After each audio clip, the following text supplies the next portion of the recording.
Nile నది సాక్షిగా. తమిళ మూలం ఎస్ రామకృష్ణన్, అనువాదం జిల్లెళ్ల బాలాజీ. ఆ కారులో 5గురు ఉన్నారు. మంచు కమ్ముకున్న రహదారి మీద కారు వెళ్తోంది. అందులో ఉన్నవాళ్లలో 2 భారతీయులు, మిగిలిన వారు 3 ఉగాండాకు చెందినవాళ్ళు. కారు నడుపుతున్న వ్యక్తే అందరికన్నా చాలా చిన్నవాడు. మువాంగా పేరు కలిగిన అతనికి 18 ఏళ్ళు ఉండొచ్చు. కానీ మనిషి చాలా దృఢంగా 6 అడుగుల కన్నా ఎత్తు కలిగి ఉన్నాడు. రాతి శిల్పంలా తీర్చిదిద్దినట్టున్న శరీరం అతను కారు నడుపుతుంటే ఒక యంత్రం నడుపుతున్నట్టుగానే ఉంది. ఉగాండా తూర్పు ప్రాంతంలో ఉన్న బుసోకో ఉప ప్రాంతంలోని జింజా ప్రవహించే నైలు నదికేసి సాగుతున్నది వాళ్ల ప్రయాణం. కంపాలా నుండి వాళ్ళు రోడ్డు మార్గం గుండా ప్రయాణిస్తున్నారు. కారులో ఉన్న భారతీయులిద్దరూ వయసు పైపడ్డవాళ్ళు. ఉగాండాలో వాళ్ళు నివాసం ఏర్పరచుకొని 30 ఏళ్లకు పైగానే కావస్తున్నది. నరేష్ గిద్వానీకి 7 పదులు దాటాయి. ఆయన తలపై తెల్లటి ఖద్దరు కొళ్ళాయి పెట్టుకున్నాడు. అదే రంగులోని ఖద్దరు జొబ్బా, పైజమా, విశాలమైన నుదురు. తలంతా నెరిసినప్పటికీ పెద్దగా రాలిపోలేదు. ఆయన ముఖానికి తగ్గట్టుగా పెద్ద కళ్లద్దాలు ధరించాడు. ఆయనతో ఉన్న శుక్లాకు 60 ఏళ్ళు ఉండొచ్చు. మనిషి పొట్టిగా ఉన్నాడు.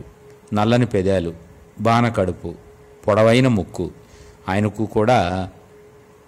ఆయన కూడా ఖద్దరు బట్టలే ధరించాడు. ఆయన ఒడిలో ఒక చెక్కపెట్టు ఉంది. దాన్ని ఎంతో జాగ్రత్తగా బాధ్యతగా పట్టుకొని ఉన్నాడు. శుక్లా, గిద్వానీలిద్దరూ ఏమీ మాట్లాడుకోలేదు. తమకు అప్పగించిన బాధ్యతను సక్రమంగా పూర్తి చేయాలన్న ఆలోచన కలిగిన వాళ్ళలాగా కారులో కూర్చుని ఉన్నారు. కారు మితమైన వేగంతోటే వెళ్తున్నది. ఇంపీరియల్ బ్రిటిష్ ఒప్పందారుడు అలీబాయ్ ముల్లా జివాంజీ సాయంతో 19వ శతాబ్దపు ద్వితీయార్ధంలో ఉగాండాకు సిక్కులను కూలీగా తీసుకురావడం జరిగింది. ఉగాండా రైల్వేను మొంబాసా నుండి కినుము వరకు 1901వ సంవత్సరంలోనూ 1931వ సంవత్సరం ఏడాది మధ్యలో కంపాలాలోనూ వాళ్ళు ఏర్పరిచారు. ఆ కఠినమైన రైల్వే లైను వేసే పనిలో భారతీయులు ఎందరో మరణించారు. కొందరు చేతులు కాళ్ళు పోగొట్టుకున్నారు. రైల్వే లైన్ ఏర్పాటు పూర్తి కాగానే కొన్ని కుటుంబాలు తమ ఒప్పందం పూర్తయిందని భారతదేశానికి తిరిగి వెళ్ళాయి. కానీ మిగతా వాళ్ళు ఉగాండాలోనే ఉండిపోవాలని నిర్ణయించుకున్నారు. వీళ్లే కాక వ్యక్తిగత వ్యాపారాలు చేసుకోవటానికి వచ్చిన గుజరాతీయులు ఉగాండా దేశపు శాశ్వత ప్రజలుగా మారిపోయారు. వాళ్లలో కొందరు భారతదేశ స్వాతంత్ర్య పోరాటానికి నిధులు సమకూర్చి ఇవ్వటమే కాక భారతీయుల కోసం ఓ ప్రత్యేకమైన సంచికను కూడా నడుపుతూ వచ్చారు. కారు ముందు సీట్లో ఉన్న చార్లీకి 50 ఏళ్ల వయసు ఉండొచ్చు. సన్నని రింగులతో కూడిన తల వెంట్రుకలు, పగిలిన కింద పెదవి, నుదుటి మీద కత్తిఘాటు లాంటి గాయపు మచ్చ, పెద్ద పెద్ద చెవులు. ఆయన కొంతకాలం తపాలా శాఖలో పనిచేసినందువల్ల భారతీయులతో చక్కటి సంబంధ బాంధవ్యాలు ఉన్నాయి. చార్లీ కుటుంబం చాలా పెద్దది. ఆయనకు 2 భార్యలు, 9 మంది సంతానం. చార్లీకి ఒక్కసారైనా ఇండియాకు వెళ్ళి రావాలన్న కోరిక ఉండేది. అందుకు ముఖ్యమైన కారణం భారతీయ స్త్రీల అందాన్ని ఆయన చాలా ఆస్వాదించాడు. ప్రత్యేకించి ఉగాండాలో నివసించిన భారతీయ మహిళల గుండ్రటి ముఖాలు, వాళ్ళు చీరలు ధరించిన విధము ఆయనకు బాగా నచ్చింది. చార్లీతో పాటు కూర్చుని ఉన్న ఉబాడే యువకుడు. కాలేజీ చదువును మధ్యలోనే ఆపేసినవాడు. ఫుట్బాల్ క్రీడపై ఆసక్తి కలిగినవాడు. రాత్రి పగలు తాగటమే అతని జీవితం. కారులోకి ఎక్కడానికి మునిపే చార్లీ అతనితో ప్రయాణంలో తాగకూడదని గట్టిగా హెచ్చరించాడు. కానీ అతని జేబులో ఒక చిన్న బాటిల్ని పెట్టుకున్నాడు. దాన్ని బయటకు తీయలేదు. వాళ్ళెందుకు నైలు నదికేసి ప్రయాణిస్తున్నారోనని ఒబాడే ప్రశ్నించలేదు. అతనికి ఈ ప్రయాణం అసహనాన్ని కలిగిస్తోంది. చార్లీ బలవంతం మీదే అతను ఈ ప్రయాణానికి అంగీకరించాడు. అతనికి పడవ నడపటం తెలుసునన్న ఒకే ఒక కారణంతో తమ వెంట తీసుకొచ్చారు. విప్పారిన కళ్ళతో గిద్వానీ అడిగాడు, ఇంకా ఎంత దూరం ఉంది? నదీ తీరాన్ని చేరుకోవటానికి ఇంకో 2 గంటలు పట్టొచ్చు అన్నాడు చార్లీ. ఒబాడే తన అసంతృప్తిని తెలియపరుస్తూ, శవం ఊరేగింపులా కారు చాలా నెమ్మదిగా వెళ్తోంది. ఇలా వెళ్తే నదీ తీరాన్ని చేరేలోపు మధ్యాహ్నం అయిపోతుంది అన్నాడు. ఇది ఒక శవం ఊరేగింపు లాంటిదే. అన్నాడు శుక్ల. ఒబాడేకు ఆయన ఏం చెబుతున్నాడో అర్థం కాలేదు. అతను చార్లీ కేసు తిరిగి, నిజంగా మనం ఎందుకు నైల్ నది కేసు వెళ్తున్నాం, అక్కడ నాకేం పని ఉంటుంది ప్రశ్నించాడు. నదిలో అస్థికలను కలిపేందుకు పడవను నడపాలి, అదే నీ పని అన్నాడు చార్లీ. నాకు ఆకలేస్తోంది, తలనొప్పిగా కూడా ఉంది. ఈ వయసు మళ్ళిన వాళ్లతో ప్రయాణించడం అన్నది చచ్చిన పశువును కాపలా కాస్తున్నట్లుంటుంది, నిరుత్సాహంతో కూడుకున్నది అన్నాడు ఒబాడే. గిద్వాని ప్రశాంతమైన గొంతుతో, అందరూ ఒకరోజు ముసలివాళ్లే అవుతారు, అప్పుడు నువ్వు వృద్ధాప్య బాధను అర్థం చేసుకుంటావు అన్నాడు. మేము వయసును పట్టించుకోం, వయసును లెక్కించడం అన్నది తెల్లవాడు చేసిన తంత్రం. ఒంట్లో ప్రవహించే రక్తం వేడిగా ఉన్నంత వరకు మేము యవ్వనవంతులమే అన్నాడు చార్లీ. మేము మబ్బులాంటి వాళ్ళం, మబ్బులు ఎప్పుడూ యవ్వనంతో ఉన్నవే కదా, మనుషులు తప్ప ఇంకే జీవరాశి తమ వయసును లెక్కించవు అన్నాడు ఒబాడే. అలా కాదు, చెట్లకు కూడా వయసు ఉంటుంది, చెట్ల బెరడును చూసి వాటి వయస్సును లెక్కిస్తారు అన్నాడు గిద్వాని. భారతీయులకు గణితంపై ఆసక్తి ఎక్కువ అన్నాడు చార్లీ. 1, 2, 3, 4 ఆ పైన అన్నీ కూడికలేగా, ఆ మాత్రం లెక్కలు వస్తే చాలు నవ్వాడు ఒబాడే. నీ నవ్వును ఆపు, కాసేపు నోరు మూసుకుని ఉండు కాస్త కోపంతో అన్నాడు శుక్ల. దారిలోని గుంతలోకి కారు ఎక్కి దిగడంతో ఆయన ఒళ్ళో ఉన్న చెక్కపెట్టె ఊగిసలాడింది. పసిబిడ్డను పట్టుకున్నట్టుగా శుక్ల దాన్ని గట్టిగా పట్టుకున్నాడు. ఆ పెట్టెలో ఉన్నది చనిపోయిన మనిషి బూడిదా అని అడిగాడు ఒబాడే. మహాత్మా గాంధీ అస్థికలు అన్నాడు గిద్వాని. ఆయనెవరు, మీ తండ్రి గారా ప్రశ్నించాడు ఒబాడే. కాదు, ఇండియాకే నాన్న, కోటాను కోట్ల భారతీయులు ఆయనను బాపు అని పిలిచారు అన్నాడు శుక్ల. ఒక వ్యక్తి ఇండియా మొత్తానికి ఎలా తండ్రి కాగలడు? ఒబాడే సందేహం. తండ్రిలాగా ఆయన నడుచుకున్నాడు కాబట్టి. తండ్రి అంటే బాధ్యతకు చిహ్నం, ప్రతిఫలం ఆశించకుండా ప్రేమను కురిపించే మార్గం. యేసును మీరు తండ్రిగానే కదా భావిస్తారు అన్నాడు శుక్ల. ఆయన దేవుడు అన్నాడు చార్లీ. ఈయన కూడా దేవుడు లాంటి మనిషి అన్నాడు గిద్వాని. చనిపోయిన మనిషి బూడిదను ఎందుకు నైలు నదిలో కలపాలనుకుంటున్నారు అడిగాడు ఒబాడే. చనిపోయాక ఆ మనిషి ప్రపంచానికి సొంతమైపోతాడు. అతని బూడిదను ముఖ్యమైన నదులలో కలపడం ద్వారా ప్రపంచానికి ఆయనను మళ్ళీ అప్పగిస్తాం. ఈ నదులు ఉన్నంతవరకు ఆయన జ్ఞాపకాలు ఉంటాయి అన్నాడు శుక్ల. నదికి జ్ఞాపకాలుండవు అన్నాడు ఒబాడే. నది తన జ్ఞాపకాలను గులకరాళ్లపై రాస్తాయి చార్లీ చెప్పాడు. నిజం, బాగా చెప్పారు, గులకరాళ్లపై ఉన్నవి నది జ్ఞాపకాలే అన్నాడు గిద్వాని. గాంధీ ఎప్పుడైనా నైల్ నదిని నేరుగా చూశారా అడిగాడు ఒబాడే. లేదు, ఆయన బూడిదే నదిని దర్శించబోతున్నది. తన జీవితంలో చూడని నదిని మరణానంతరం దర్శించడం చిత్రమే అన్నాడు చార్లీ. ఢిల్లీలో ఆయన హత్య చేయబడ్డారు, అక్కడే అంత్యక్రియలు జరిగాయి. గాంధీ అస్థికలు ఓడ ద్వారా దక్షిణాఫ్రికాకు తీసుకురావటం జరిగింది. గాంధీ కుటుంబ స్నేహితుడైన విలాస్ మెహతా దాన్ని స్వీకరించి విశేష ప్రార్థనకు ఏర్పాటు చేశారు. ఆయన నుండే ఈ అస్థికలను మేము తీసుకున్నాం. మాకు ఇవ్వబడిన ఆజ్ఞల ప్రకారం గాంధీ అస్థికలను నైలు నదిలో నిమజ్జనం చేయాలన్నదే. ఇక్కడ కాదు, ప్రపంచంలోని వేరువేరు నదుల్లోనూ సముద్రాల్లోనూ గాంధీ అస్థికలు నిమజ్జనం చేయబడతాయి అన్నాడు గిద్వాని. మీరు గాంధీని నేరుగా చూశారా చార్లీ ప్రశ్నించాడు. కారు ఒక మలుపులో తిరుగుతున్నప్పుడు 2 కుక్కలను గొలుసుతో పట్టుకొని ఒక మహిళ వెళ్తోంది. గుండ్రటి పైకప్పు కలిగిన ఒక కుగ్రామం కనిపించింది. ఉగాండాలోని గ్రామాలు భారతీయ గ్రామాల్లాగే ఉన్నాయి. గాంధీని ఫోటోల్లోనే చూశాను, ఆయన గొంతు ఎలా ఉంటుందో కూడా తెలియదు అన్నాడు శుక్ల. ఒక్కసారి కూడా నేరుగా చూడని గాంధీని ఇప్పుడు బూడిద రూపంలో ఒళ్ళో మోస్తున్నారు. గాంధీ బరువును గ్రహిస్తున్నారా అన్నాడు ఒబాడే. గాంధీ ఇప్పుడు బరువు లేకుండా ఉన్నారు చెప్పాడు శుక్ల. బూడిద బరువును మనం లెక్కించలేం. ప్రాణమున్న మనిషి చెయ్యలేనివి కూడా చనిపోయిన మనిషి చేయటానికి వీలవుతుంది. చనిపోయిన వారిని గురించే చులకనగా మాట్లాడొద్దు అన్నాడు చార్లీ.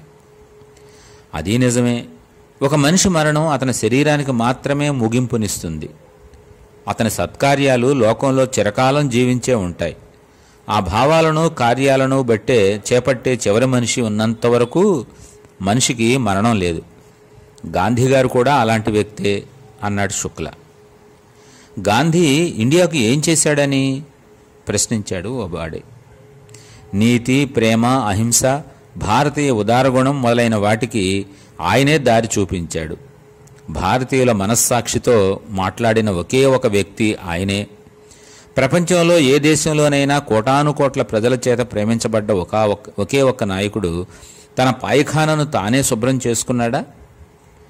నడుముకు కింది భాగం మాత్రం వస్త్రం చుట్టుకుని సామాన్య వ్యక్తిలాగా జీవించాడా? తానే నూలు వడికి ఖద్దరు దుస్తుల్ని ధరించాడా? ఆయన పోరాట అస్త్రాలు అంతకు మునుపు ఇండియా చూడనటువంటివి. ఆయన ప్రేమను ఒక అస్త్రంగా మలిచాడు. బ్రిటిష్ ప్రభుత్వం దాన్ని చూసి భయపడ్డది. సామాన్య ప్రజల గొంతుగానే ఆయన ఎప్పుడూ ప్రతిధ్వనించారు. గాంధీ పోరాటం దక్షిణాఫ్రికాలోనే ప్రారంభమైంది. ఆయన జాత్యహంకారానికి వ్యతిరేకంగా పోరాడాడు. జైలుకు వెళ్ళాడు. ఆ మాటల్ని వినగానే ఒబాడే ముఖం మారిపోయింది. ఆయన నల్లవాడా ప్రశ్నించాడు. నల్లవాడే, కానీ భారతీయుడు అన్నాడు శుక్ల. ఆయన ఏ ఆయుధాన్ని ఉపయోగించకుండా ఎలా పోరాడాడు? ఆశ్చర్యంగా అడిగాడు చార్లీ. అహింసే ఆయన మార్గం చెప్పాడు గిద్వాని. ఈ మాటలను వినగానే అప్పటి వరకు మౌనంగా కారు నడుపుతూ వచ్చినటువంటి మువాంగా సన్నని గొంతుతో, ఆయన దేవదూత కాదుగా అన్నాడు. దేవదూతలు మనుషుల్లాగానే కనిపిస్తారు గిద్వాని అన్నాడు. గాంధీ ఎలా చనిపోయారు? ఒంట్లో బాగోలేదా? మువాంగా అడిగాడు. కాదు, గాంధీ కాల్చి చంపబడ్డాడు శుక్లా చెప్పాడు. బ్రిటిష్ వాడి చేతిలోనేనా? ఒబాడే మళ్ళీ అడిగాడు. కాదు, ఇంకో భారతీయుడే ఆయన చంపాడు దిగులుతో కూడిన కంఠంతో చెప్పాడు శుక్ల. చిత్రంగా ఉందే, ఇండియాకు తండ్రి అయిన ఒక ఇండియన్ను ఎందుకు చంపాల్సి వచ్చింది? అదే మాకు అర్థం కావటం లేదు అన్నాడు గిద్వాని. ప్రార్థనకు వెళ్లే దారిలో ఆయన చంపబడ్డాడు. ఆయన కాల్చి చంపినవాడు కూడా ఆయనకు చేతులు జోడించి నమస్కరించాకే తన తుపాకీని పైకెత్తాడు. హంతకుడు ఎందుకు ఆయనకు నమస్కరించాడు? అయోమయంగా అడిగాడు ఒబాడే. అతనికి ఆయన తండ్రే కదా మృదువైన కంఠంతో చెప్పాడు శుక్ల. వినడానికే బాధగా ఉంది. మంచి మనుషులు ఎందుకు అన్యాయంగా చంపబడతారు? యేసుకు కూడా ఇలాగే జరిగింది అన్నాడు మువాంగా. శుక్ల ఏదో చెప్పడానికి ప్రయత్నించి మాట్లాడలేక ఆయన కళ్లలో నుండి కన్నీళ్లు కిందికి జారిపడ్డాయి. దాన్ని చార్లీ గమనించినట్లున్నాడు. ఒబాడేను చూస్తూ మౌనంగా ఉండమన్నట్టు సైగ చేశాడు. కారు మెల్లగా వెళ్తోంది. కారును నడుపుతున్న మువాంగా, మహాత్ముని ఛాయాచిత్రం మీ దగ్గర ఉందా? దాన్ని నేను ఒకసారి చూడాలనుకుంటున్నాను అన్నాడు. నదీ తీరానికి వెళ్ళగానే తప్పకుండా చూపిస్తాను చెప్పాడు శుక్ల. నైలు నది దేవుడు చెప్పిన ఒక అబద్ధం కారణంగా రూపొందించబడింది. ఆ విషయం మీకు తెలుసుగా అన్నాడు చార్లీ. ఇదేంటి కొత్త కథ అని అడిగాడు గిద్వాని. అవును, నైలు నది రూపొందడానికి ఒక కథ ఉన్నది. జియస్ అన్న గ్రీక్ దేవుడికి హీరా అన్న అందమైన భార్య ఉండేది. ఆమె కళ్ళుగప్పి ఎవరూ దేన్ని దాచడానికి వీలు కాదు. జియస్ ఒకరోజు లో అన్న యువతను కలుసుకున్నాడు. ఆమె మీద ప్రేమ కలిగింది. దాన్ని భార్య దగ్గర దాచటానికి ఎన్నో తంత్రాలు చేశాడు. అబద్ధం ఆడాడు. దీన్ని అర్థం చేసుకున్న హీరా లోను ఎడారిలోకి తరిమిగొట్టింది. జియస్ అబద్ధమాడిన కారణం చేత పెను వర్షం కురిసింది. సంవత్సరాల తరబడి వర్షం కురిసి నీళ్లు ఒక పెద్ద చెరువులాగా నిలిచిపోయాయి. ఎడారిలో ఉండే లో కోసం ఆ నీళ్లు ఒక నదిలాగా మారి ప్రవహించింది. అదే నైలు నది వివరించాడు చార్లీ. అన్ని నదులకు ఇలా ఏదో ఒక విచిత్రమైన కథ ఉండనే ఉంటుంది అన్నాడు శుక్ల. కథలు లేని చెరువులే లేవు. వాన అన్నది దేవుడు కార్చే కన్నీళ్లేగా. కారు డ్రైవరు మువాంగా అన్నాడు. దేవుడు ఎందుకు కన్నీళ్లు కారుస్తాడు? గిద్వాని అనుమానం. మనుషుల ప్రవర్తన చూసే, ఇంకెందుకు మువాంగా అన్నాడు. గాంధీ మనుషుల ప్రవర్తనను చూసి కావాలనే కన్నీళ్లు కార్చలేదు. వాళ్ళ ఆవేదనను పోగొట్టడానికి పాటుపడ్డాడు. గాలిలాగా ఇండియా మొత్తం విస్తరించాడు. నిరాడంబరత్వమే ఆయన బలం. మీ మాటలను వింటుంటే ఆ మనిషి మీద చాలా గౌరవం కలుగుతుంది అన్నాడు మువాంగా. నీలాగా మేము ఆయన చూడకుండానే ఆయన్ను ప్రేమించాం, ఆయన మార్గంలో నడిచాం, ఆయన చర్యను అనుసరించాం. ఆయన మరణం మమ్మల్ని కలిచివేసింది. గాంధీ చంపబడి ఉండకూడదు దృఢమైన గొంతుతో అన్నాడు మువాంగా. గాంధీతో పాటు ఆయన బోధించిన సూక్తులను మార్గాలను కప్పెట్టేయాలని చూస్తున్నారు. అదే బాధను కలిగిస్తోంది అన్నాడు గిద్వాని. ఇక ఇండియా ఏమవుతుందోనని ఆలోచిస్తుంటే భయంగా కూడా ఉంది అన్నాడు శుక్ల. ఇక నమ్మకం నెహ్రూనే, కానీ ఆయన్ని స్వేచ్ఛగా పనిచేయనివ్వరు అన్నాడు గిద్వాని. గాంధీ స్థానాన్ని ఎవరి వల్ల భర్తీ చేయడానికి వీలు కాదు. గాంధీ మునుపు శరీరంతో ఉన్నారు, ఇక కాంతిలా ఉంటారు అన్నాడు శుక్ల. బాగా చెప్పారు. గాంధీ కాంతే. వెలుతురు లోకానికంతా సమానమైంది కదా, ఒక్కో దేశానికి వేర్వేరు వెలుతురంటూ ఉంటుందా? గిద్వాని అన్నాడు. ఆ తర్వాత వాళ్ళు ఏం మాట్లాడుకోలేదు. నది ముఖద్వారం వెతుక్కుంటూ వాళ్ళ కారు ప్రయాణించింది. ఒకచోట కారును ఆపి వాళ్ళు నడవడం మొదలుపెట్టారు. కొంతసేపటికి నదీ తీరపు నివాసాలు కంటపడ్డాయి. మువాంగా ఆ అస్థిక కలశం ఉన్న పెట్టెను తాను మోసుకురానా అని అడిగాడు. శుక్లా ఒక క్షణం ఆలోచించాడు. తరువాత అతని భుజం మీదకి పెట్టెను మార్చాడు. మనం గాంధీని మోసుకుంటూ వెళ్తున్నాం అన్నాడు చార్లీ. వాళ్ళు మౌనంగా నడిచారు. గాంధీ శరీరం కన్నా ఆయన అస్థిక బరువు అధికంగానే ఉండొచ్చు. కారణం అది కోటానుకోట్ల భారతీయుల కన్నీళ్లను కలిగి ఉంది కదా అన్నాడు శుక్ల. మువాంగా నది ముఖద్వారం వరకు ఆ అస్థికలను మోసుకుంటూ వచ్చాడు. ఉబాడే ఒక పడవను ఏర్పాటు చేసుకుని వచ్చాడు. వాళ్ళు ఆ పడవలోకి ఎక్కి నైలు నదిలో ప్రయాణించడం మొదలుపెట్టారు. నురగలు కక్కుతూ ప్రవహిస్తూ ఉన్నది నది. స్వచ్ఛమైన నీళ్లు సముద్రమే ప్రవహిస్తున్నట్టుగా అనిపించింది. ప్రవాహపు వేగంలో పడవ ఊగిసలాడుతూ వెళ్తోంది. ప్రవాహం మధ్యలో పడవను ఆపి శుక్ల చెక్కపెట్టెలో ఉన్న వెండి కలశాన్ని బయటికి తీశాడు. దాన్ని తన చేతులతో తాకి కళ్ళకద్దుకున్నాడు. చార్లీ, గిద్వాని, మువాంగాలు కూడా దానికి నమస్కరించారు. వెండి కలశంలో ఉన్న గాంధీ అస్థికలను వాళ్ళు నీటిలో కలిపారు.